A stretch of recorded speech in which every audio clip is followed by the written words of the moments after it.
What turkey calls are in your bag? How you guys doing? My name is Corey Tucker. I'm an outdoor adventurist, and I'm here with Jaron. He's our outdoor skills specialist. Now, I'm a beginner hunter. I'd love to learn more, but I know virtually nothing about turkey calls. Can you tell us more about turkey calls? I can help you out with that, yeah.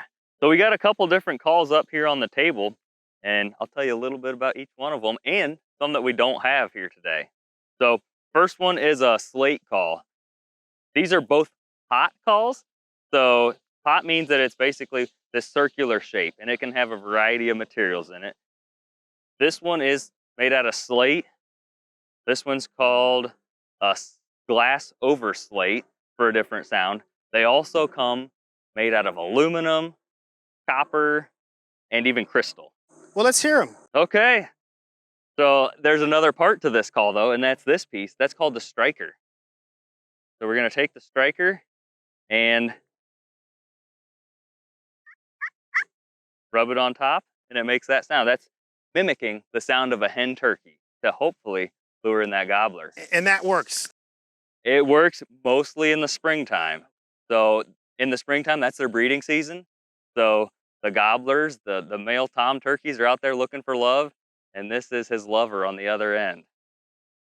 Now, before we can use these though, something else worth mentioning is a little Brillo pad here. That's how you condition the tops of these pot calls. It gives it a little bit of texture and abrasion, and that gives you a better sound coming off of it. So let's hear this one. Do they sound different, or the characteristics are the same? You tell me. All right. So a different striker will also make a different sound. So let's hear this one.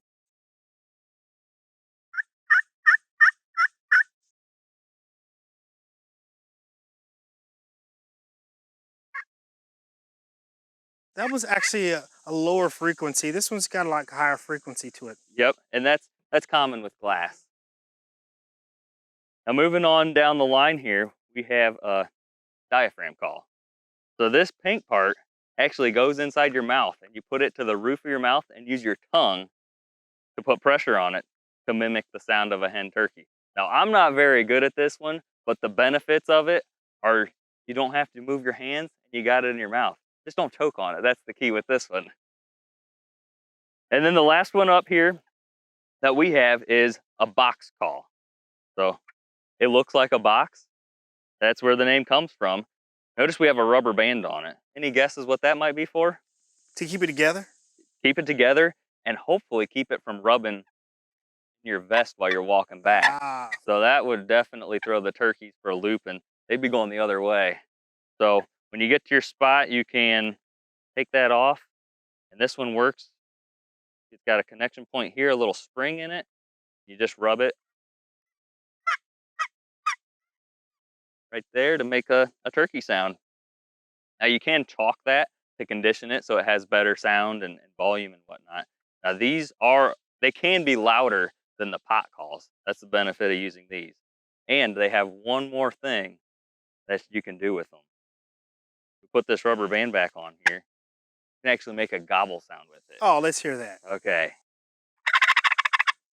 That's pretty close. Close. That's pretty close. Maybe not spot on, but it'll fool a gobbler if he's really fired up in the springtime.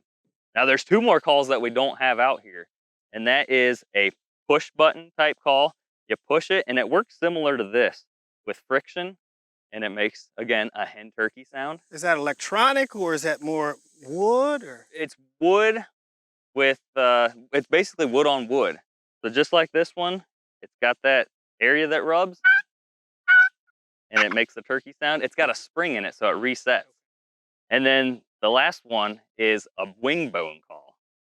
So that one was originally made way back by Native Americans, and they would take the 3 wing bones out of a turkey wing and interlock them. So it's about this long, and you use it by sucking on it, kind of like you could a straw, to make a turkey hen sound.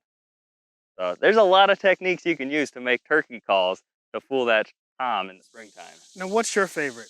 My favorite's the pot call. That's my go-to. I have an aluminum one that I stand by, and that's my go-to. If it doesn't work or the turkey doesn't like the way it sounds, then I'll change it up. I got a couple box calls that I'll throw at them. The interesting thing about the ones in your hands is if you call the turkey and the turkey comes, you have to figure out a place to put it, right? Right, yeah. And then get ready to, you know, hunt the turkey. It's tricky because they have amazing eyesight.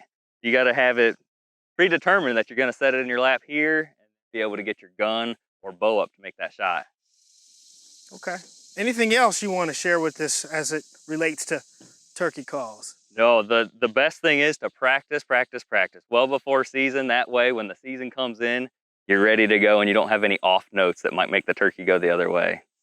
Excellent. Well, thanks for sharing that with us. And that's what's in your bag. And for more information, visit wildohio.gov.